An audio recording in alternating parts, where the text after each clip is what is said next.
Early exchange, shaping policy, advancing development.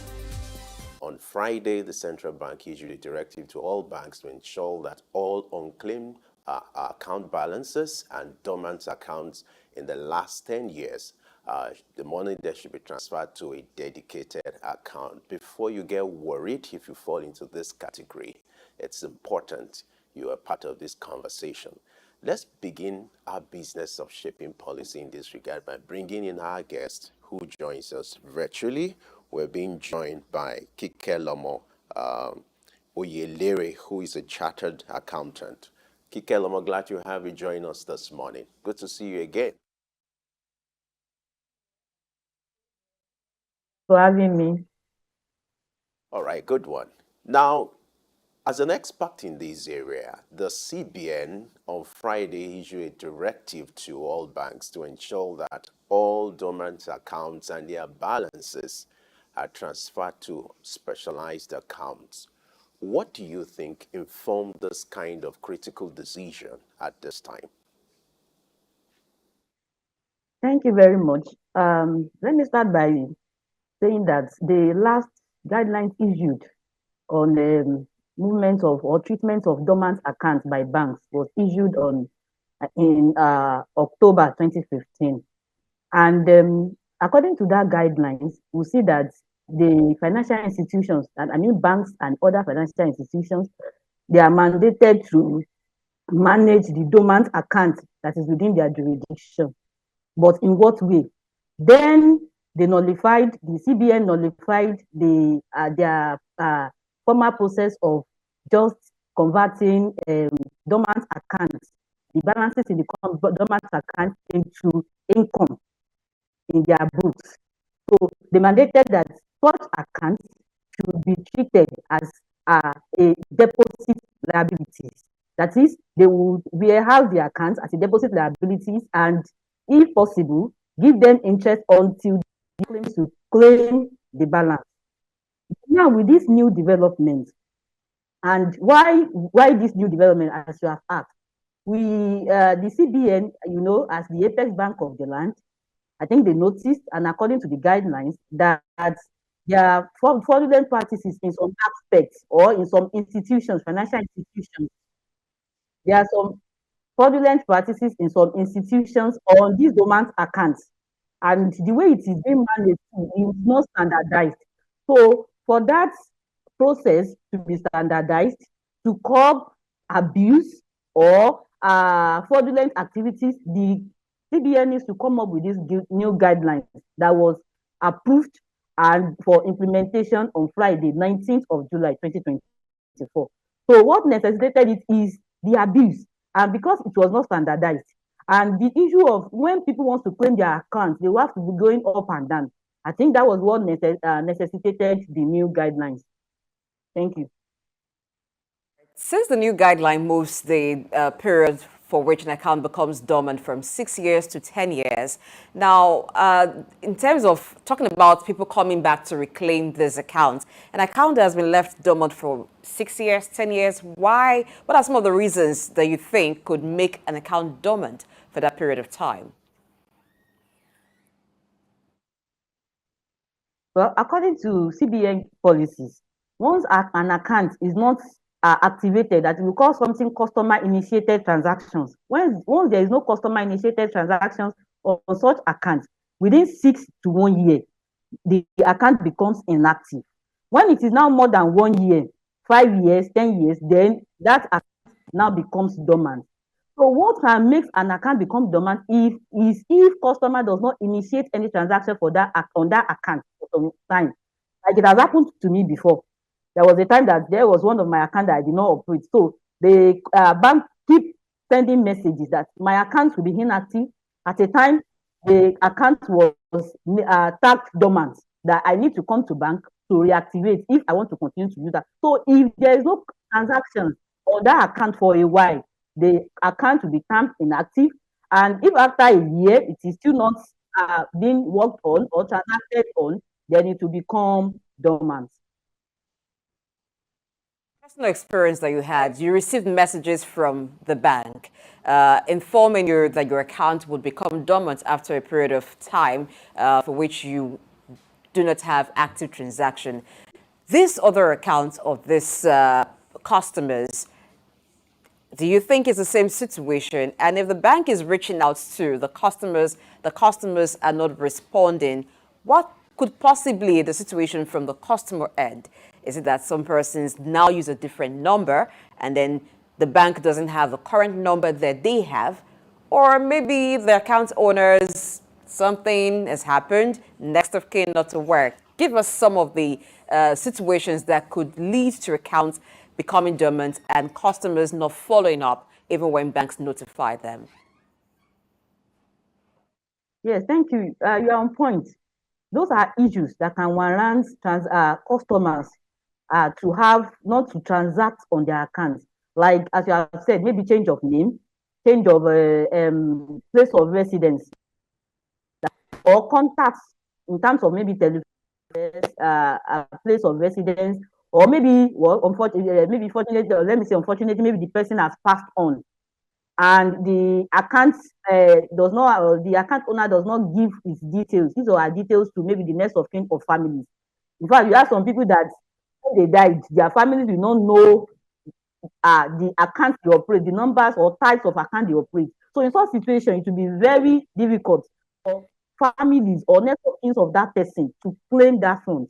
Then another angle that we can see as to it is when we talk about financial assets. Let's say someone that has invested in shares or bonds and has gained interest or has gained profits on that shares, definitely automatically the account of that person is supposed to be credited with that amount. But when the person did not come to claim that fund, it became one of unclaimed funds that are taxed under this jurisdiction.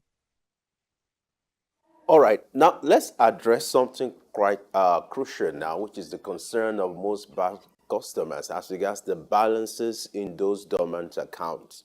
The concern of every bank customer is, I hope my money is safe, if I may quote them now. But the issue here is, how do you think banks should handle the kind of misconception that may trail this kind of guideline?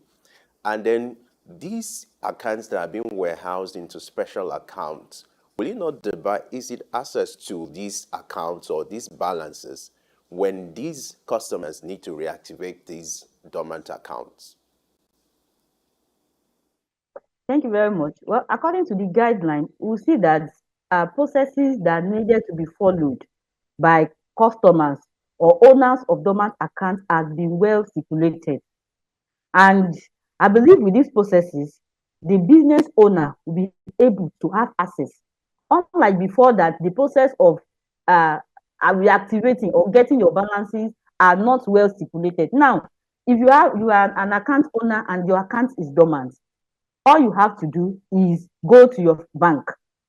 Is either your bank, the one that where you registered, or a branch of your bank, to let them know that your account is dormant, or to signify that you want to reactivate your account. And on the part of the financial institutions, banks and others, what they are expected to do, at least based on this policy, is sensitization, sensitization, sensitization. That is to say, they need to sensitize their customers on the new guidelines so that they will be abreast with the new developments. That's number one. Then two, when we have accounts that are inactive or dormant, such account owners need to be contacted. In fact, according to these guidelines, they need to be contacted by all medium possible, all means possible, and all those communications details needs to be filed so that they will know that they have tried their best, at least to a certain level, and it is the customer that is not forthcoming. So they are supposed to use every possible medium to get in touch with the customers as regarding the account that is inactive or becoming dormant. So when the customers are contacted and they know what is at stake, I believe they will come on board. And with the new guidelines, yes, there may be issues because, especially, let me use myself as an example now. If I heard that my balance has been moved to CBN, I will feel, how am I going to claim the balance? But there are guidelines. And the beauty of it is, in that guidelines, they are time bound. That is to say, when each of the bank financial institution are supposed to address any reactivation request, and when CBN too are supposed to address any reactivation, any refund of unclaimed balances that is in their custody to customer. So there are time bound, there are stipulated time that they need to reply or refund that money. So that's the beauty of it. Another thing is there are also avenue for that customer if the financial institution are not maybe cooperating. The person can also escalate to CBN. Now let's look at why moved to the CBN and this special account that is going to be managed by the CBN, which the directive also says that when the customers come forward, even after the funds have been moved to the CBN special account, they can still reclaim. Isn't that creating some bureaucratic process? Because the customers, the CBN believes the customers can still come forward for claims rather than take it to the CBN. Would it be easier to leave it with the banks? What's the purpose of this special account? Yes. And what do you think it can achieve? Thank you very much. Yes, according to the guidelines, like I said earlier, the customer did not have to go to CBN themselves. All they have to do is still walk in their financial institution and make the claims. But based on this account, the accounts is tagged unclaimed balances trust fund pooled accounts. And I want to believe that CBN has reasons for doing this, and it will still help the economy in a way. Because we see that most of these balances are just lying idle in the custody of commercial banks. So they are lying idle in the custody of commercial banks without using, which the country, the government can use these funds for the betterment of all, for the good of all. So the guidelines now stipulate that a committee will be constituted that will see to the usage of the money in that account, that pool account, unclaimed balances trust fund account. They will see to it how the money will be used. And again, the money is also, according to the guidelines, the money is also meant to, even if they will touch the money, it's going to be used to purchase Nigerian treasury bills. So that means, in a way, they will still be using the money to trade for the account owners. They will still be using the money to pay, and the account owner may likely get interest on the money being used at the end of the day when they come over to claim that funds. So, and you know, when money is being sent into treasury bills, that is money gotten from treasury bills by the government are being used for developmental projects. So I believe these funds, if it is judiciously used, although we can't rule out the fact that if these guidelines are not well monitored, it could be sabotaged. In fact, some people might decide, even at the CBN level, to be using it to their own. But I believe with the committee, and if the guidelines are well monitored and the process, the fund will be a good use to the government, at least until the owner comes to claim the money. All right. Let me do a follow-up to the statement you made now as regards the issue of framework or control as regards this, the investment of these unclaimed, balances invested in treasury bill and other government securities. What kind of mechanism do you think can be put in place to ensure that this is actually done? I know the essence of banking is to transfer funds from where you have surplus to deficit. But in this situation, to avoid abuse and, and other excesses that could come in, what kind of mechanism, apart from putting in place committee in Nigeria, which people know that when it comes to committee, putting committee in place is a question for another day. What kind of framework should be put in place to ensure that these funds are actually invested in treasury bills and other securities, and like you said, the customers who actually own this money are compensated? Thank you very much. Well, some people used to say who audits auditors, and some people say their conscience.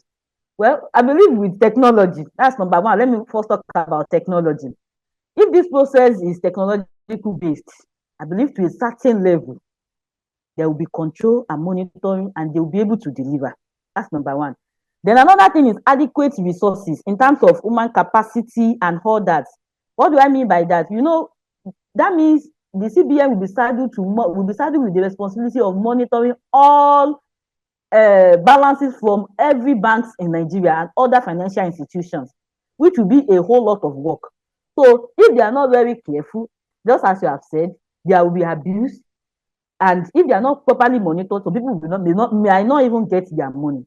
So I believe that with adequate resources too, that will help. Then another thing is, I don't know if it is possible, but it is not in the guidelines, and that is if outside the committee that will be created by CBN, I don't know if the National Assembly, being another arm of government that oversees the activities of agencies and parastatals, if they can also, maybe their financial committee or so, they can also from time to time also follow up on these how these accounts, how these balances are treated and all that. So I believe that should help. I believe that should help.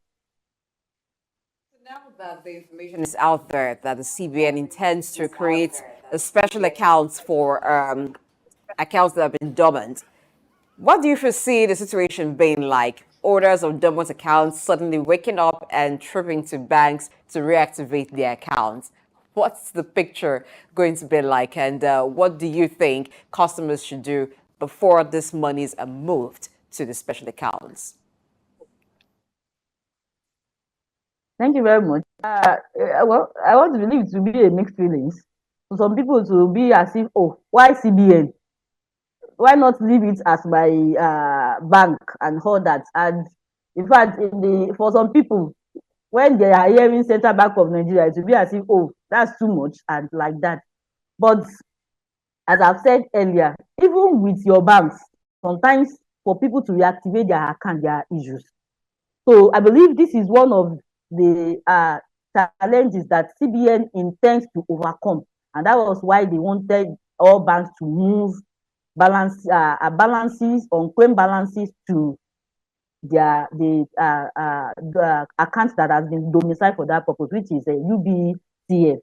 So to claim that account as a business owner, the first step is you need to walk into your bank, just as I mentioned earlier, to get and fill the reactivation form to reactivate your account.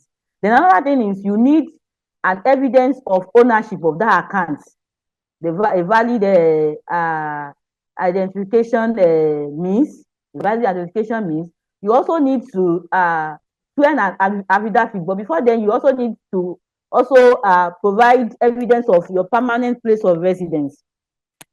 Then you now swear an affidavit at the courts, swearing that all the information that you have given are true, are correct. So as a business owner, although it also depends on the number of years, let me add it to it, that the account has been inactive. If it is just between 1 to less than 10 years, then you obtain reactivation form.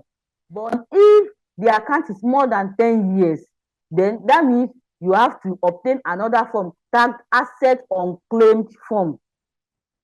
So asset unclaimed reactivation form, that is what you are going to obtain. And that form is issued by CBN from the financial institution, but you still get it from your financial institution, and you attach evidence, just as mentioned earlier, ownership evidence, a valid identity, and your permanent place of residence and affidavit. With that, you go and submit, and the financial institutions on their part, they are supposed to verify.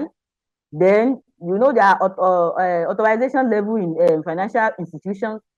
Like 2 authorization levels are meant to approve that form. Then afterwards, after it has been approved, they are meant to process, and within 3 working days, reactivate such account. That is if it is between 0 to less than 10 years. Let me put it that way. But if it is more than 10 years, such activation reactivation form, which will be issued to financial institutions, will be forwarded after the authorization by financial institutions, will be forwarded to CBN within 10 working days. Then CBN too, they are supposed to work on it, verify what they are supposed to do, and also authorize for the unclaimed funds to be refunded within 10 working days. So the after it has been authorized, but before, let me also add, sorry, that for you to obtain that of asset unclaimed form, reactivation form, you need to ensure or confirm if your account has been forwarded. That is, if your balances have been forwarded to CBN, you need to confirm that, because there are some accounts that if they are still less than 10 years, they are meant to be with the financial institution. So you confirm first if it is with your financial institution or it has been transferred to Central Bank of Nigeria, CBN. So after confirming, then you know which form to pick and the process to follow. But all these processes, they have time lag. So, and the customer is supposed to be refunded if it is from CBN to their financial institution. That means the account that has been dormant will be reactivated, and CBN will settle that account for the customers to have access to their funds. Now, this you just described may seem to apply to customers that are resident in Nigeria. What about those who are in diaspora, those who have jackpot and it's been like 10 years since they left the account? What can they do? Well, the guidelines does not really stipulate those that are not on board. But I think in that, while I was going through it too, I noticed that these processes can also be done via technology, via mail and all that. Then we also have what we call beneficial owner too. That is to say, you may want another person to be accessible, or maybe to your accounts, so someone can stand in for you. So, but in case that you don't want anybody to stand in for you, I believe if you contact your bank, you contact them, they will tell you the processes you need to follow using their maybe websites, or they might send their mails, and processes you need to follow so that you can also reclaim your money. Now, let me find out from you, from your experience, are there other challenges you observe may arise as a result of this exercise? Most importantly, for customers who are deceased, who have passed and perhaps do not have right information on next of kin. Are you not worried that some of them might lose their funds and other challenges that may trade this kind of exercise? I would like you to talk about them. Oh, yeah, you are very right. Some people might, at the end of the day, lose their funds. They might lose their funds, especially when their families, next of kin, they are not even aware that they have more money somewhere.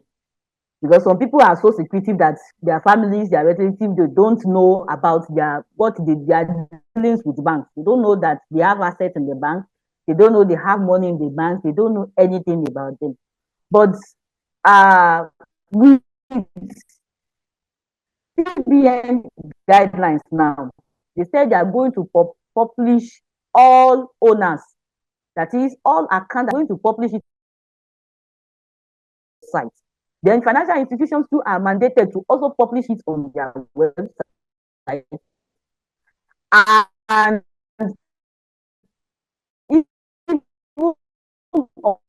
on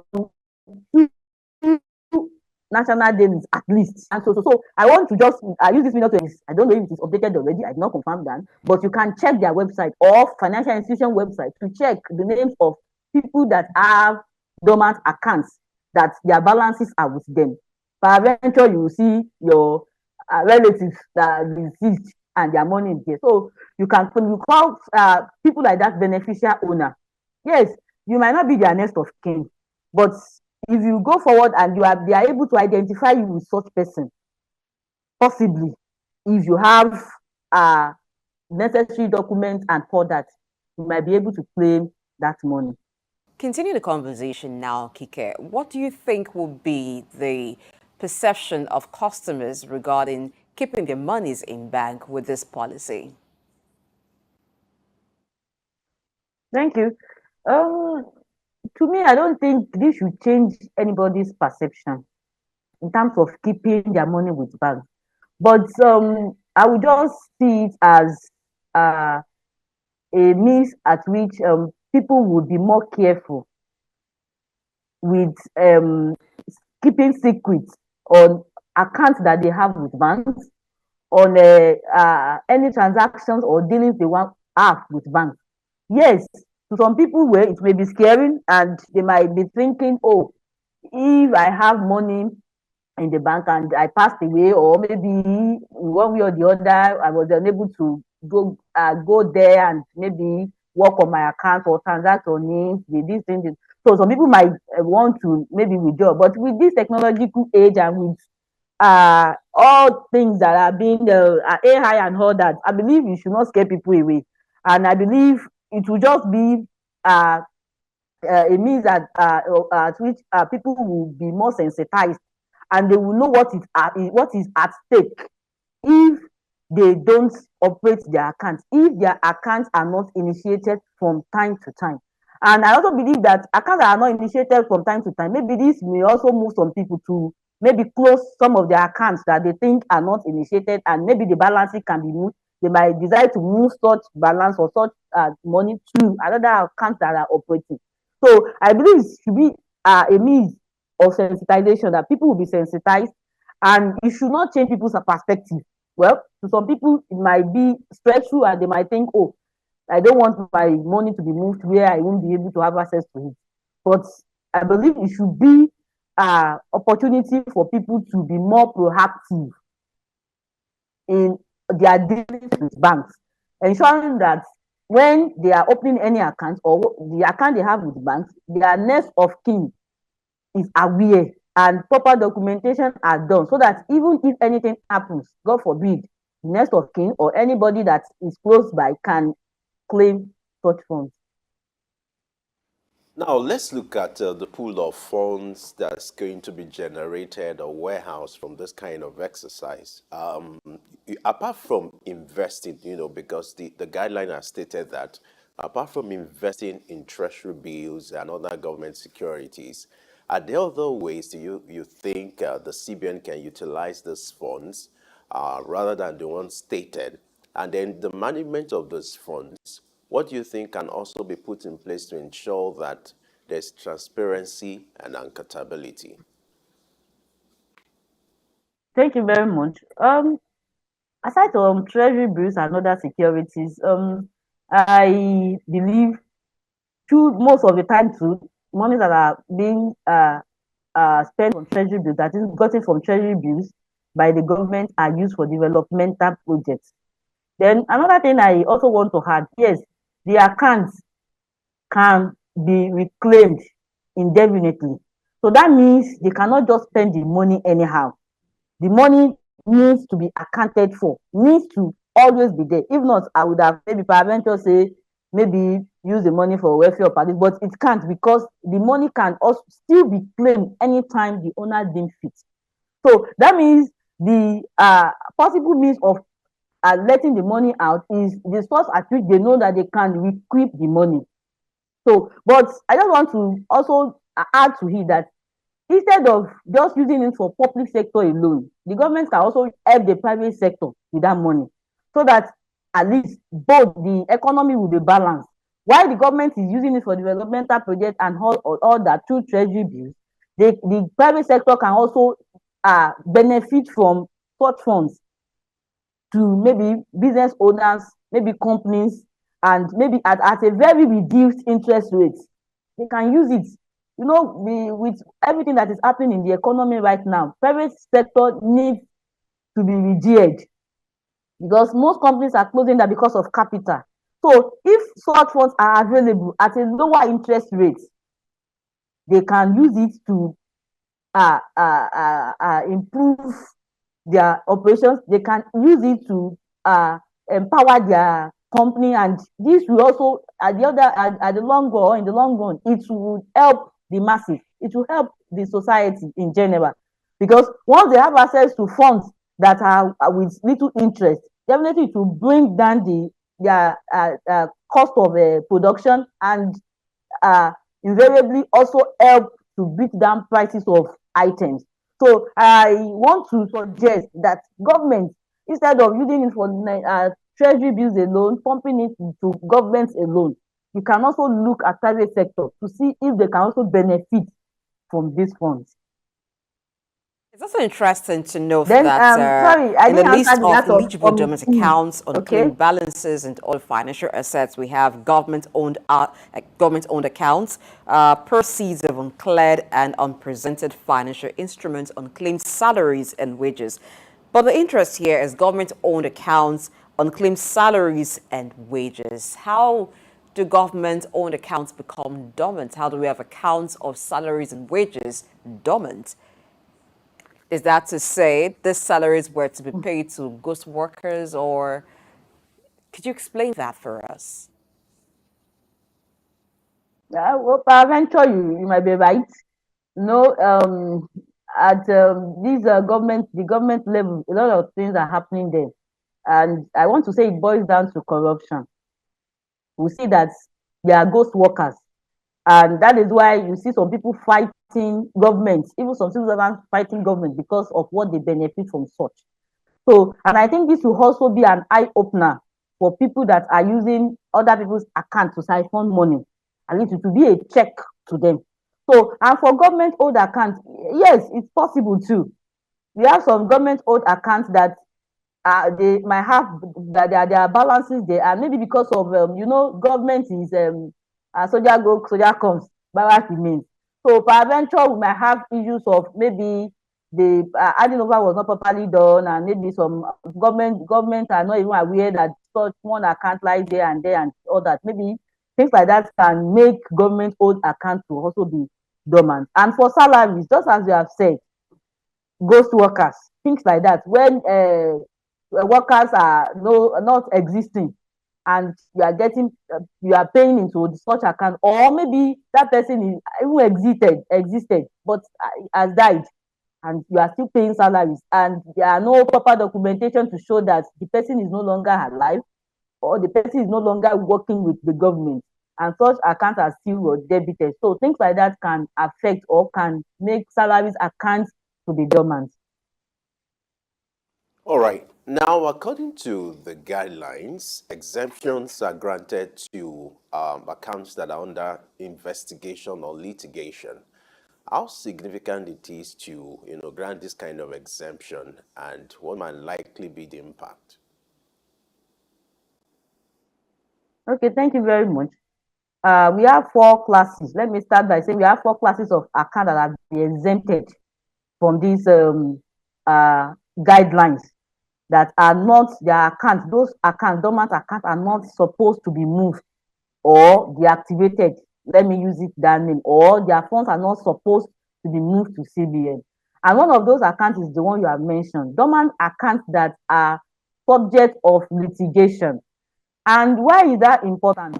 When an account is a subject of litigation, that means it is still in court. That means maybe 2 or more people are fighting over that account, and the court is they are now left to decide who owns the account. So that means such account, in the real sense of it, we cannot say it is really dormant. Yes, it is dormant because it has not been worked on for some time, but it is because it is under litigation. So that means the bank, the financial institution, they need to still hold on such banks until that litigation is over before. And I believe when litigation is over, the owner, decided by the court, can claim that fund. And that is why such account cannot be moved to CBN, because it is under litigation. That means in one way or the other, there is or are owners of that account. So that account cannot be moved.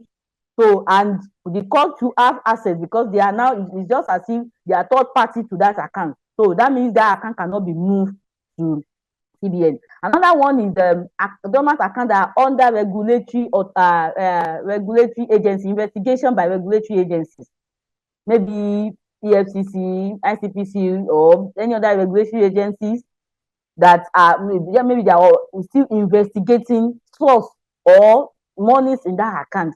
Such accounts too are still being worked on.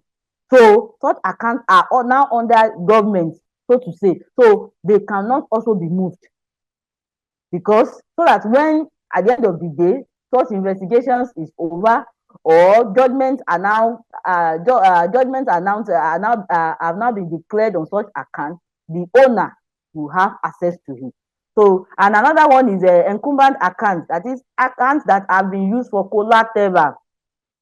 So accounts that have been used for collateral, maybe for loan and all that within the financial institution, cannot also be moved, because definitely such accounts still needs to be on ground for until that collateral, until there is no lien on it, until there is no longer an account for collateral, then you can move. But once it is an account that is serving as a collateral, you can't move such account.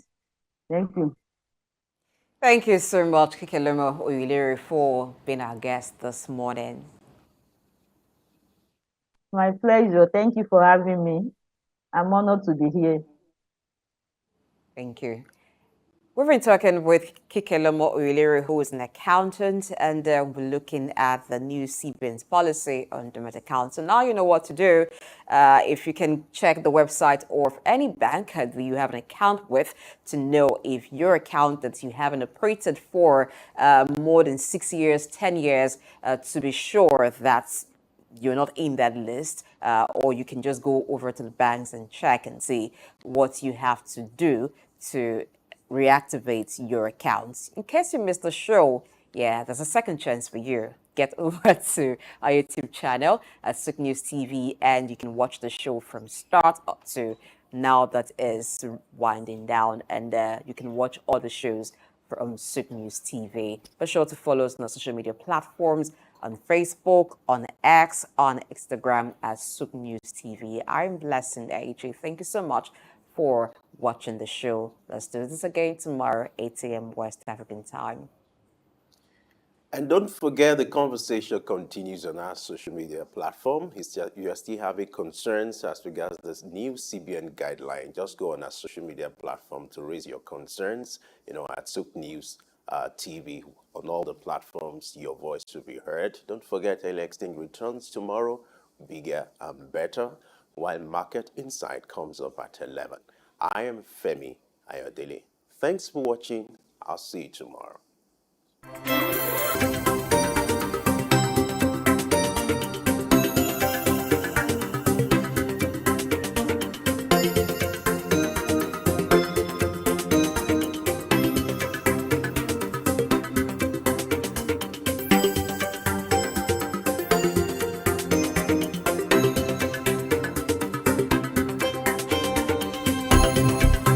Early exchange, shaping policy, advancing development.